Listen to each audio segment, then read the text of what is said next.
हे everyone, अस्सलाम वालेकुम। Welcome back to my another cooking vlog. चलिए आज बनाएंगे चने की दाल का पराठा, जिसके लिए यहाँ मैंने 1 कप चना दाल लिया है, लगभग 250 ग्राम्स। इसे मैंने 2 घंटे के लिए भिगो के रखा है। अब इसे अच्छे से मसल के धो लीजिए ताकि जो भी इम्प्योरिटीज़ है वो सारी निकल जाएं। अब इसे हमें एक बर्तन में डाल देना है। यहाँ चाहें तो आप इसे प्रेशर कुकर में भी बना सकते हैं। तो यहाँ हमने 1 कप चने का दाल लिया है, इसमें हमें 3 कप पानी डालना है। अगर प्रेशर कुकर में बना रहे हैं तो 1 सीटी आने के बाद फ्लेम को ऑफ कर दें। अब 4 से 5 सूखे लाल मिर्च डाल देंगे। यहाँ मैंने नमक नहीं डाला है, तो अब यहाँ हम डाल देंगे नमक ½ टी स्पून। अब इसकी लीड लगा के हमें 15 से 20 मिनट के लिए मीडियम टू लो फ्लेम पे इसे पकाना है। दाल हमारा अच्छी तरह पक चुका है, पानी की क्वांटिटी भी अब कम हो गई है, आप देख सकते हैं। तो हम यहाँ से चेक कर लेंगे कि दाल हमारा गला है या नहीं। तो इसे ज़्यादा नहीं गलाना है, इसका टेक्सचर बिल्कुल ऐसा ही रखना। अब इसके फ्लेम को हम ऑफ कर देंगे। इसे हम छान लेंगे, जो एक्सेस वाटर है वो निकल जाना चाहिए। अब एक चॉपर में हमें 2 बड़े प्याज को चॉप्ड कर लेना है, बिल्कुल फाइनली चॉप्ड करना है हमें। तो प्याज हमारा फाइनली चॉप्ड हो चुका है।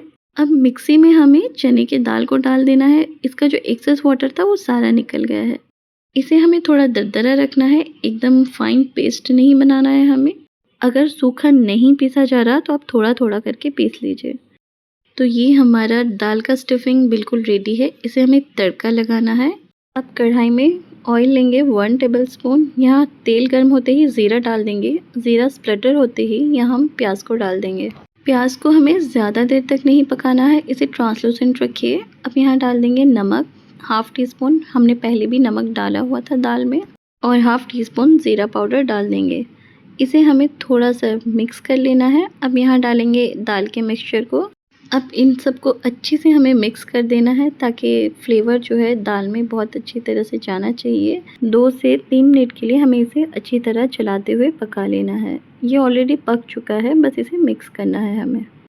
ये हमारा बढ़िया सा स्टफिंग बनके अब रेडी हो चुका है। तो चलिए अब बनाना शुरू करते हैं। इसके लिए यहाँ मैंने आटे को गूँथ के रख दिया था। अब आटे का एक बड़ा सा पेड़ा ले लीजिए। अब इसमें सूखा आटा लगाते हुए हमें थोड़ा थोड़ा बेल लेना है। अब यहाँ हम इसे स्टफिंग करेंगे, तो यहाँ आप ज़्यादा ही दाल डालें। नॉर्मली जब हम आलू पराठा बनाते हैं तो आलू पराठा फट जाने का डर रहता है, लेकिन दाल का बना हुआ पराठा बहुत रेयर कंडीशन में फटता है, अगर आटा अच्छे से गूँथा ना हो या फिर कोई और प्रॉब्लम। तो अब जाने दीजिए उसे, हम तो दाल का पराठा बना रहे हैं। तो देखिए इसे हमें हाथ से इवनली स्प्रेड करना है ताकि जो अंदर स्टफिंग है वो हर तरफ इक्वली रहना चाहिए। अब आप इसे जितना चाहें उतना पतला कर सकते हैं। आप देख सकते हैं मेरा पराठा कितना बड़ा बन चुका है। नॉर्मली मैं ज़्यादातर दाल का ही पराठा बनाती हूँ, क्योंकि ये मुझे बनाने में इतना ज़्यादा पसंद है और खाने में तो है ही टेस्ट ऑब्वियसली। तो यहाँ देखिए कितना पतला पराठा हमारा बन चुका है और फटा भी नहीं। तो अब इसे हम सेक लेंगे। दोनों तरफ से अच्छी तरह से सेकना है हमें। फ्लेम को आप हमेशा मीडियम टू हाई में रखिए। और यहाँ आप चाहे घी लगाएं या ऑयल लगाएं, बटर लगाएं, आपकी मर्ज़ी। बस पराठा अच्छी तरह सेकना चाहिए।